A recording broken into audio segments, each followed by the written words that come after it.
எல்லாம் பிரியாத அளவுக்கு அது பதிந்து வேர் விட்டு இது பலனை நீங்க பார்க்க போறீங்க. ஆமென் சொல்லுங்க. பின்பு தேவன் அவர்களை நோக்கி, நீங்கள் பலுகி பெருகி பூமியை நிரப்பி அதை கீழ்ப்படுத்தி சமுத்திரத்தின் மச்சங்களையும் ஆகாயத்து பறவைகளையும் பூமியின் மேல் நடமாடுகிற சகல ஜீவ ஜந்துகளையும் ஆண்டு கொள்ளுங்கள் என்று சொல்லி தேவன் அவர்களை ஆசீர்வதித்தார்.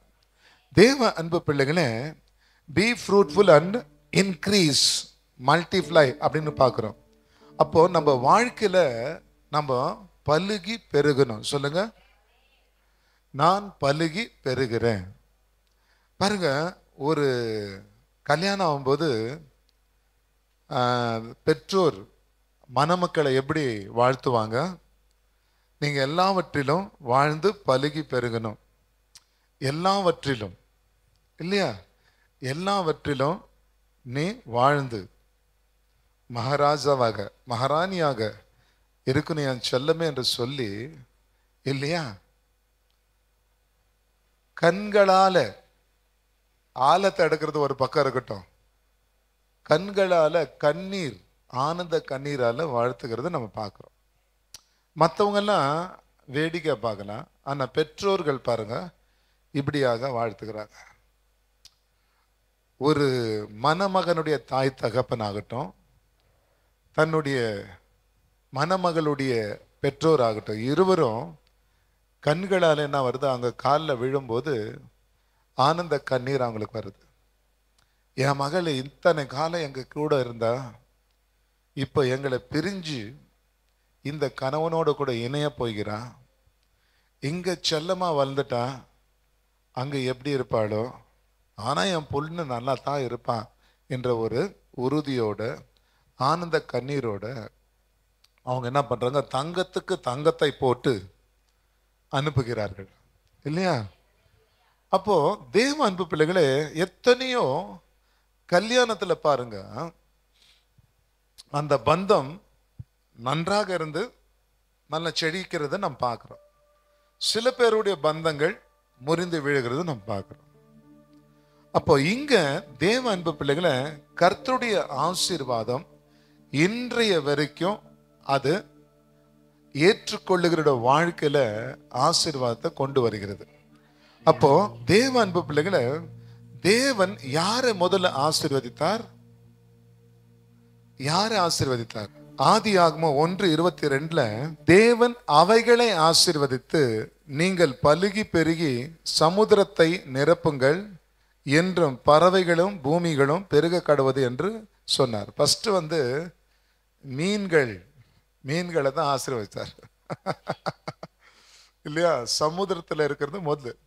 ஏன்னா நம்ம ஆசீர்வதிச்சா, பூமியில் ஆசீர்வாதம் இல்லாவிட்டா நம்ம எப்படி அதை ஆண்டு கொள்வது? நீ நலமா இருக்க வேண்டும், ஆதாம் ஏவாள் நலமா இருக்க வேண்டும் என்பதற்காக முதல் பாருங்க, சமுத்திரத்தில் உள்ள மச்சங்களையும் ஆகாயத்த பறவைகளும் மற்ற எல்லா காரியத்தையும் ஆண்டவர் ஆசீர்வதிச்சிட்டார். இது பெருகுனா தான் என் பிள்ளைக்கு எல்லாமே கிடைக்கும். இது பெருகுனா தான் என் மகன் ஆண்டு கொள்ளுவான். இது பெருகுனா தான் என் மகன் ரூல் ஓவர் பண்ண முடியும் என்று அறிந்து, என் தேவன் ஆதாம ஏவலுக்காக முதல்ல இந்த உலகத்தில் இருக்கிற சகலத்தையும் ஆசீர்வதித்து பெருகும்படியாக செய்தார். ஏன்னா உன் வம்சம் பெருகணும்னா இது பெருகணும். ஸோ ஆசீர்வாதம் ஒவ்வொரு காரியத்திலையும் ஒவ்வொரு மனிதனையும் பெருகும்படியாக செய்கிறது. கைகளை தட்டுங்க. அப்போ தேவ அன்பு பிள்ளைகளை, ஆசீர்வாதம் ரொம்ப ரொம்ப முக்கியம். அப்போ மனுஷனுக்கு கொடுத்த ஆசீர்வாதம்னா, நீ ஆண்டு கொள்ளணும், ரூல் ஓவர் பண்ணணும். You should dominion all over this. Hallelujah. நீங்க என்ன பண்ணணும்? Rule over. ஒரு இல்லையா, ஏழ்மையான ஒரு கூலி வேலை செய்கிறவங்க கூட பாருங்க, ஒரு குழந்தை பிறந்த உடனே அது அவனுடைய குழந்தையா இருக்கட்டும், இல்லை அவனுடைய பேர குழந்தையா இருக்கட்டும், கூலி வேலைன்னு பார்க்க மாட்டான். பிறந்த குழந்தைய என் ராஜான்னு சொல்லுவான். என் ராஜா, என் தங்கம், என் முத்து, என் ரத்தினம் அப்படின்னு சொல்லி அந்த குழந்தைய கொஞ்சுகிறத பார்க்குறோம். அப்போ தேவ அன்பு பிள்ளைகளை, நீங்களே இவ்வளவு ஆசைப்படும் போது கர்த்தர், உங்களை படைத்த கர்த்தர், நீங்க எவ்வளவு நலமா இருக்கிறன்னு அவரு உங்க மேல ஆசைப்பட்டிருப்பாரு. நீங்க நலமா இருக்க வேண்டும் என்பதற்காகவே உங்களுக்காக எல்லாமே அவர் பலுகி பெருகும்படியாக ஆசீர்வதித்தார். கைகளை தட்டுங்க. உங்களுக்காக சொல்லுங்க. எஸ், எனக்காக தான் எல்லாமே. நான் ஆண்டு கொள்ள வேண்டும். அந்த ஆசீர்வாதத்துக்கு பாத்திரமாக நான் மாறணும். நீங்க மாறும்போது உங்க வாழ்க்கையில நீங்க ஆசீர்வாதத்தை பெறுறீங்க. அப்போ தேவ அன்பு பிள்ளைகளை பாருங்க, இந்த ஆசீர்வாதம் இன்னைக்கு நம்ம மேல இருக்கிறதா?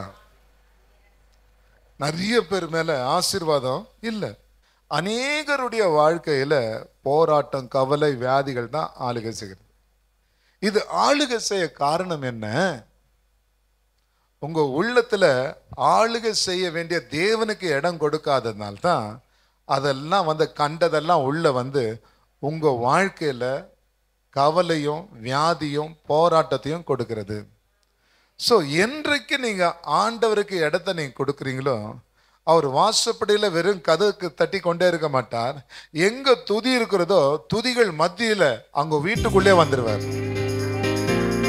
அப்ப துதிக்கிற பிள்ளை, ஆண்டவர் மேல் நம்பிக்கையா இருக்கிற பிள்ளை, அப்போ ஆண்டவர் அங்க வருவார். வீட்டுக்குள்ள சாத்தான் ஓடிடுவான். துதி எடுத்தா சொல்லுங்க, துதி எடுத்தால் சாத்தான் ஓடுவான், முறுமுறுத்தால் திரும்பி வருவான். இன்றைக்கு நிறைய பேர் ஆசீர்வாதம் என்ற சத்தியத்தை அறியாமல் வாழ்ந்து கொண்டிருக்காங்க. வரும்போது எதுவுமே கொண்டு வரல பிரதர், போகும்போது எதுவுமே கொண்டு போறதில்ல. எதுக்கு? எனக்கு 4 வயிறு கஞ்சி இருந்தா போதும். பாருங்க, அதுல கூட இந்த பேசுறதுலயே இப்படியாக பேசி பேசி தரித்திரத்தை வரவழைக்கிறாங்க. ஆண்டவர் என்ன சொல்றாரு? எல்லாவற்றிலும் நீ வாழ்ந்து நீ ஆளுகை பண்ணு, பலுகி பெருக பண்ணு அப்படின்னு தான் ஆண்டவர் சொல்றாரு. அப்போ பலுகி நம்ம பெருக வேண்டியது ஆசீர்வாதம். எதுவுமே வேண்டான்னு சொல்றது சும்மா அது பிசாசன் காரியங்கள். தேவ அன்பு பிள்ளைகளை, ஆகவே நாம் பலுகி பெருக வேண்டும் என்ற ஆசீர்வாதத்துல நம்ம கவனமா இருக்க வேண்டும். அப்ப நீங்க பலுகி பெருகணும்னா முக்கியமாக அந்த ஆசீர்வாதம் என்னத்தை குறிக்கிறதா? விதையை குறிக்கிறது. ஒரு நிலத்துல நீங்க விதைக்கும் போது தான் அது வளரும். ஒரு 10 ஏக்கரா நிலத்துல போயிட்டு நீ எனக்கு 100 மூட்டை நெல் எனக்கு கொடு அப்படின்னு கேட்டா அது கொடுக்குமா? bless you.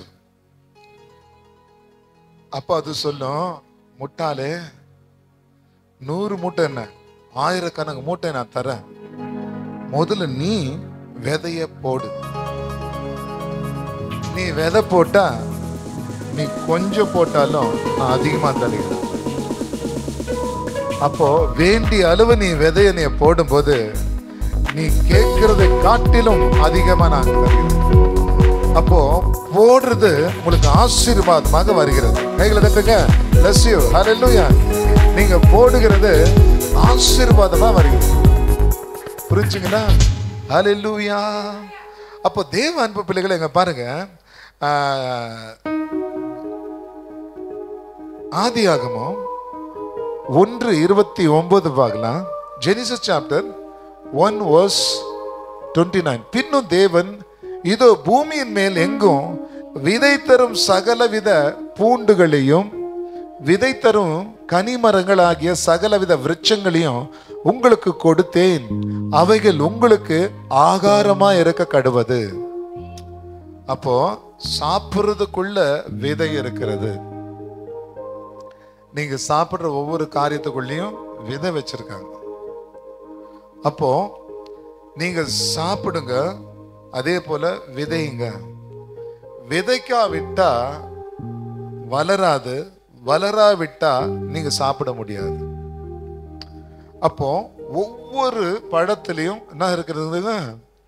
விதை இருக்கிறது. ஒவ்வொரு காயிலையும் விதை இருக்கிறது.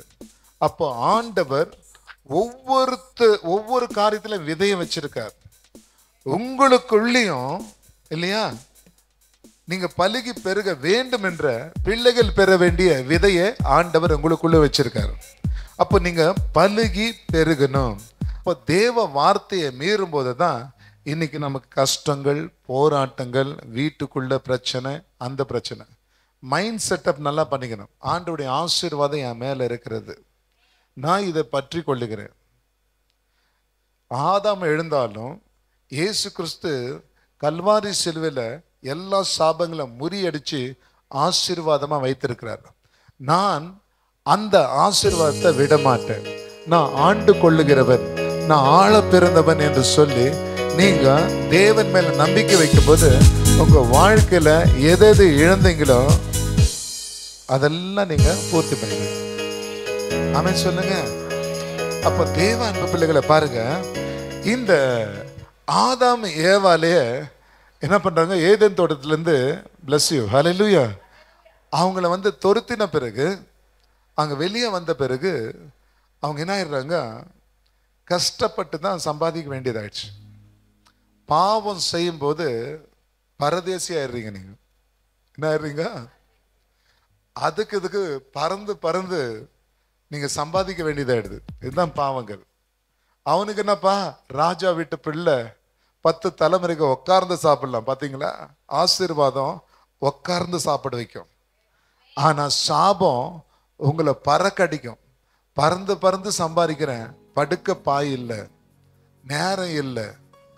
தேவ அன்பு பிள்ளைகளே, இது சாபம். ஒரு தாய் ஆகட்டும், ஒரு தகப்பன் ஆகட்டும், ஒரு குழந்தை படுத்திருந்தா பட்டுன்னு அடிச்சு எழுப்ப மாட்டாங்க. அது என்ன பண்றாங்க, மொத்தம் சேர்ந்து இன்னும் ஒரு கம்பளியை பொழுத்தி என் செல்லம்னு சொல்லிட்டு முத்தமிட்டு அந்த தலையை என்ன பண்ணி விடுவாங்க இல்லையா, அந்த தலையை அப்படியாக தழுவி விட்டு அவங்க ரசிப்பாங்க. இதுதான் பெற்றவங்களுடைய அன்பு. ஆனா தேவ அன்பு பிள்ளைகளை, இங்க நீங்க பாருங்க, ஆதாம் ஏவாள் வெளியேறின பிறகு இப்ப அவங்களுக்கு குழந்தை பிறக்கிறது. இப்ப என்ன பிறக்கிறதுங்க, குழந்தை பிறக்கிறது. காயினும் பிறந்தான், ஆபேலும் பிறந்தான். பிறந்த உடனே இல்லையா வளர்ந்துருப்பாங்க.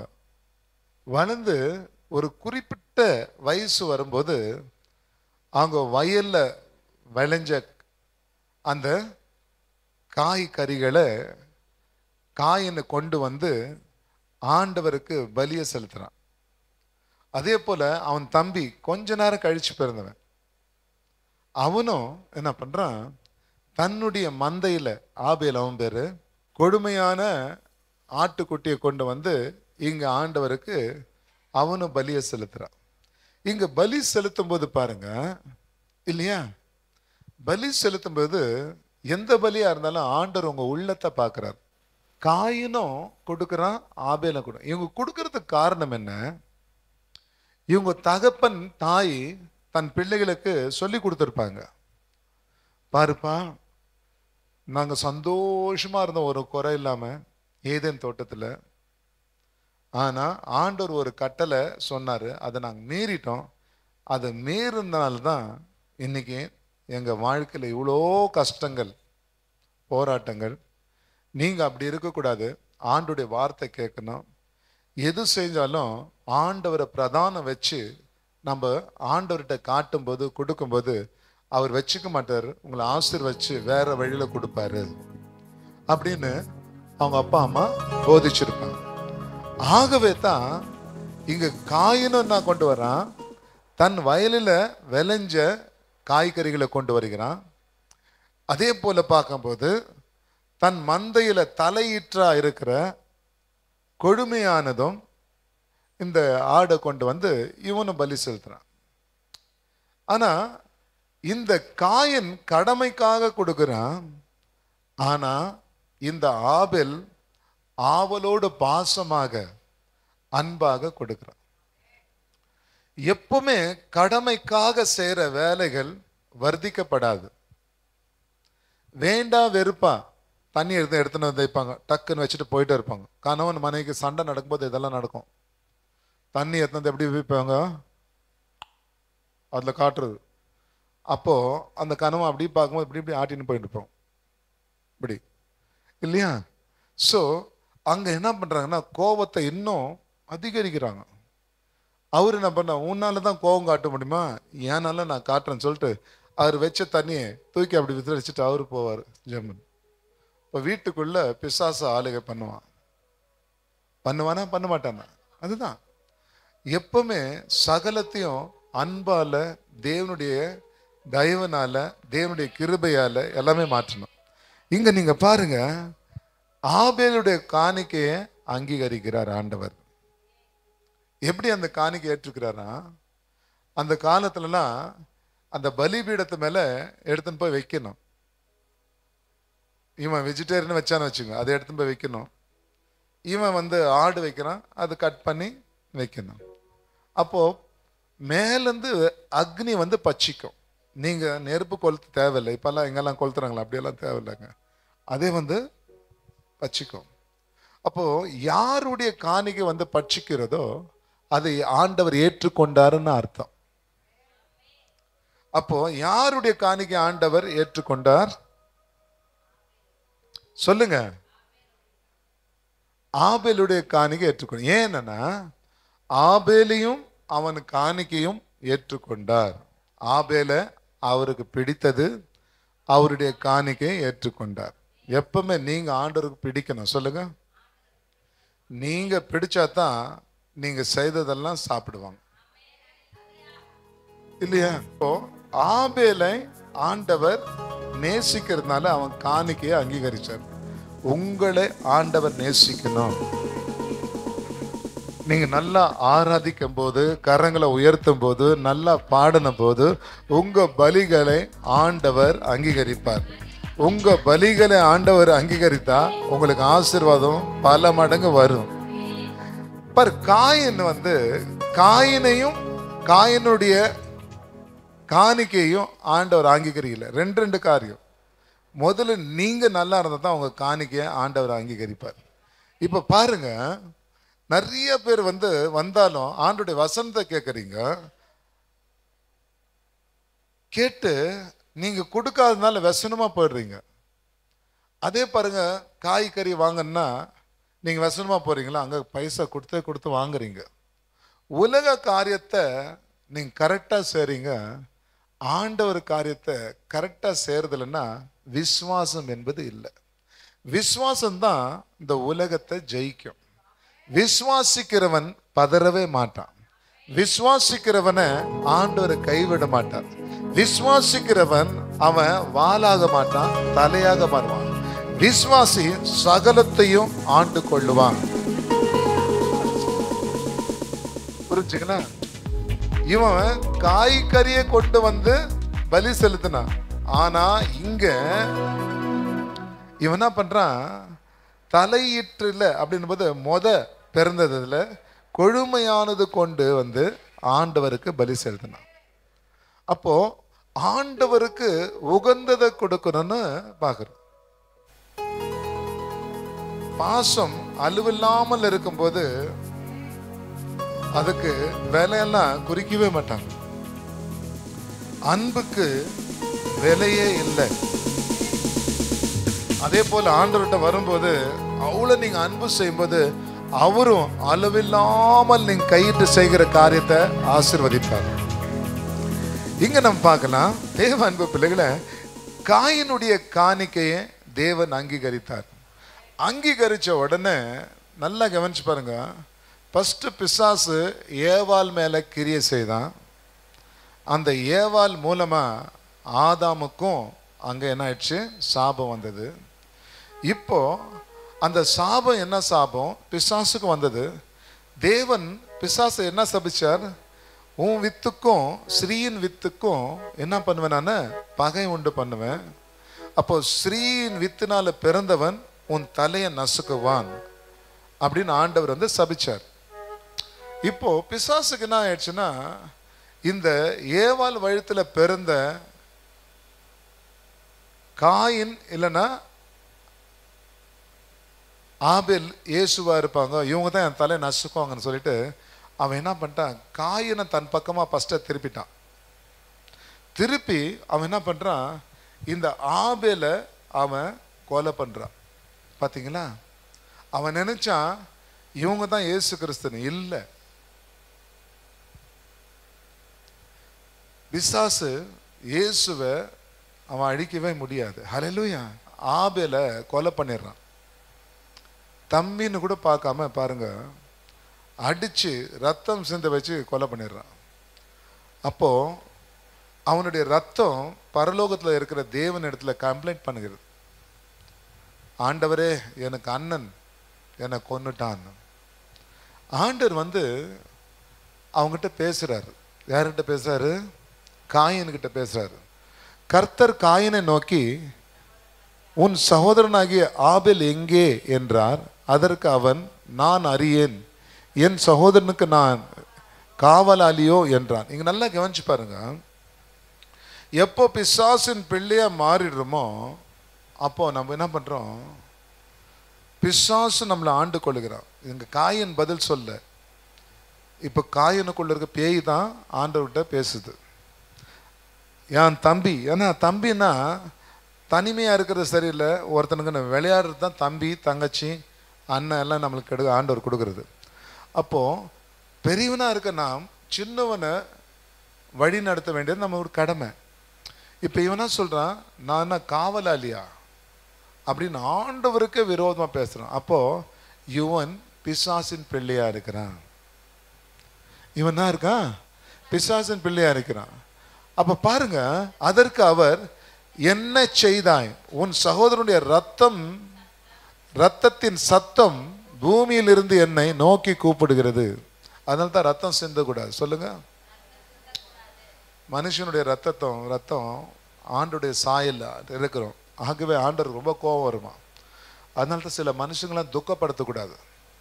முடிஞ்ச அளவுக்கு நம்ம துக்கப்படுத்தினாலும் அப்படியே பரிசுத்த ஆவியாரை கொண்டு அடக்கிக்கின்னு நம்ம வந்து ஜெபிக்கும் போது ஆண்டவர் அவனை மாற்றுவார், நல்லவனா மாற்றுவார். அழியட்டும்னு ஜெபிக்காதீங்க, நல்லவனை கண்டிப்பாக மாற்றுவார். இப்பொழுது உன் சகோதரனுடைய ரத்தம் உன் கையில் வாங்கி கொள்ள தன் வாயை திறந்த இந்த பூமியில நீ சபிக்கப்பட்டிருப்பாய். நீ என்ன இருப்ப? சபிக்கப்பட்டிருப்பாய். நீ நிலத்தை பயிரிடும் போது அதன் பலனை இனி உனக்கு கொடாது. நீ பூமியில நிலையற்று அலைகிறவனா இருப்பான். அது அலைமாரி தான். அப்போ அலைகிறவன். அப்போ நம்ம கையின் பிரயாசம் ஆசீர்வதிக்கப்படுறது இல்லை. அதனால தான் ஆண்டவருக்கு நலமா கொடுக்கறதுல நம்ம ஜாகிரதையா இருக்கணும். நல்ல வசனம். நெக்ஸ்ட், இன்று என்னை இந்த தேசத்திலிருந்து துரத்து விடுகிறீர். நான் உமது சமூகத்தை விலகி மறைந்து பூமியில நிலையற்ற அலைகிறவனாய் இருப்பேன். என்னை கண்டுபிடிக்கிறவன் எவனும் என்னை கொன்று போடுவானே என்றான். இப்ப ஆண்டவர் சொல்றாரு, உன்னை கொன்று போட மாட்டாங்க. இப்போ 3 பேர் தானே இருப்பாங்க. ஹலோ, 3 பேர் தானே இருப்பாங்க. இதான் நம்ம புரிஞ்சுக்கணும். இந்த புதன்கிழமை கூட நான் போதிச்சேன். காயின் ஆபேல ஆயிட்டு பிறகு ஆதாம் எவளுக்கு நிறைய பிள்ளைகள் பிறந்தாங்க. அது தெரிஞ்சுங்க. சேத்து பிறந்தான். இதெல்லாம் நிறைய வளர ஆரம்பிக்குது. இப்போ அவங்களுக்கு என்ன ஆயிட்டு இருக்கும், காயினுக்கு வந்து 930 வருஷம் யாரு? ஆதாம் இருந்தான். அப்போ எவ்வளோ பிள்ளைங்க பிறந்திருக்கும், எவ்வளோ ஜனங்க வளர்ந்துருப்பாங்களா இல்லையா? இப்போ அவங்க நினைச்சிருக்க மாட்டாங்களா, எங்க அண்ணனுங்கள ஒருத்தன் இந்த காயனை கொன்னுட்டான், அவனை விடக்கூடாதுன்னு கோபம் வருமா? வராதா? வரும். அதனால தான் அவன் பயப்படுறான். புரிஞ்சுங்களா? அப்போ தேவ அன்பு பிள்ளைகளே தெரிஞ்சுங்க. இப்போ இவனை வந்து பாருங்க, அப்பொழுது கர்த்தர் அவனை நோக்கி, காயினை கொல்லுகிற எவனும் 7 பழி சுமரும் என்று சொல்லி, காயினை கண்டுபிடிக்கிறவன் எவனும் அவனை கொன்று போடாதபடிக்கு கர்த்தர் அவன் மேல் ஒரு அடையாளத்தை போட்டார். இப்போ என்ன அடையாளத்தை போட்டார்? இப்போ பார்க்கும்போது ஒரு காதல் பண்றவங்க காதல் முத்தி போயிட்டா அவங்க சொல்லுவாங்க, என்னை எவ்வளோ காதலிக்கிற, உண்மையில காதலிக்கிறேன்னு அந்த பொண்ணு சொன்னா அவன் நம்ப மாட்டான்.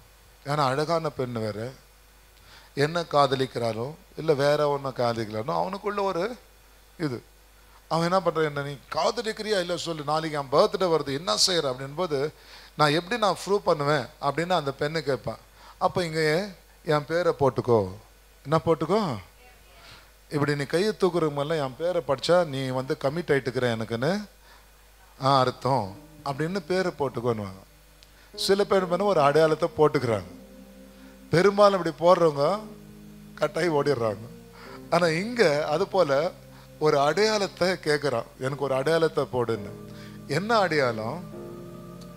பாவம் செய்தவன் சபிக்கப்பட்டவன். பாவம் அந்த காலத்தில் செய்தா என்ன வரும்னா நோய்கள் தான் வரும். இந்த மிரியம் மோசைக்கு விரோதமாக பேசணும்போது உடனே வந்தது குஷ்டரோகம். அப்போ இவனுக்கு வந்தது குஷ்டரோகம் தான்.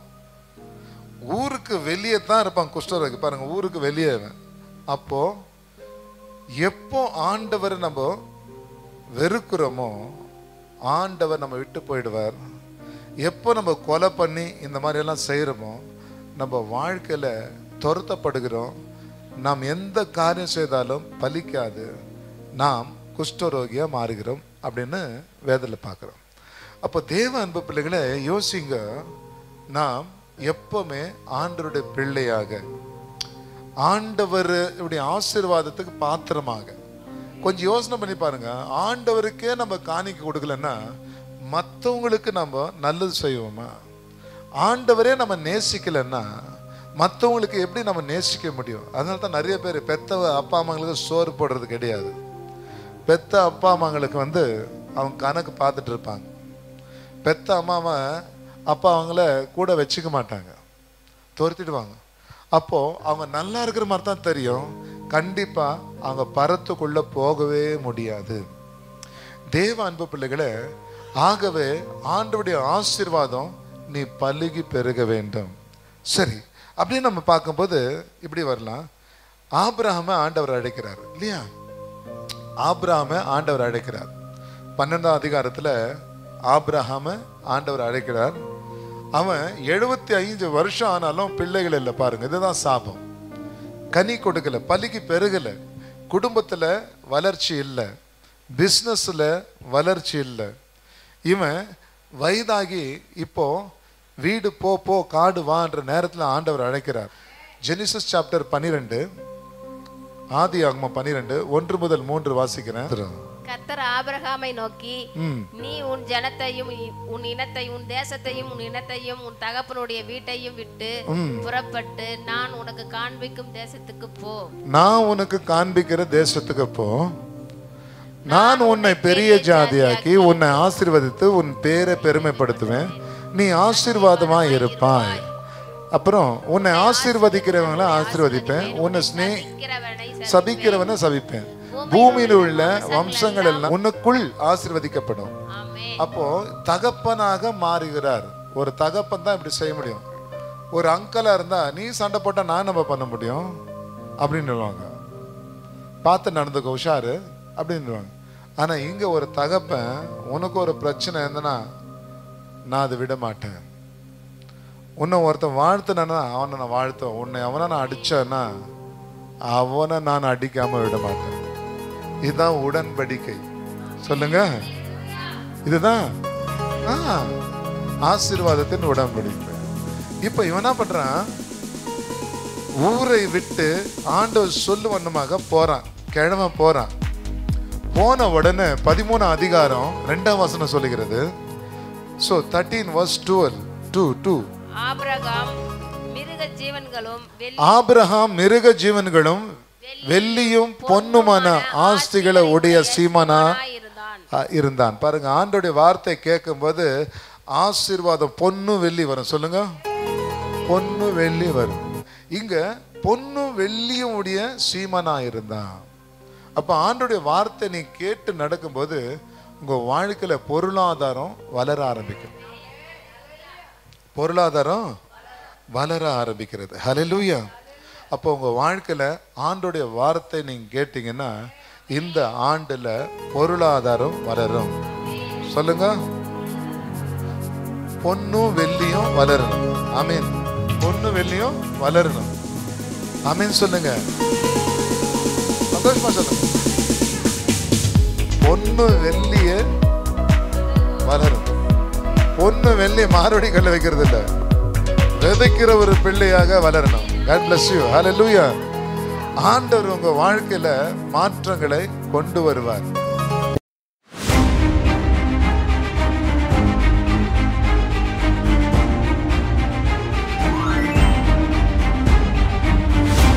ஒவ்வொரு 3ஆம் வெள்ளிக்கிழமை அன்று எண்ணெய் அபிஷேக ஜெபம். மிராக்கிள் ஏசியா சபை, ஜெயநகர். வாருங்கள், தேவ ஆசீர்வாதத்தை பெறுங்கள்.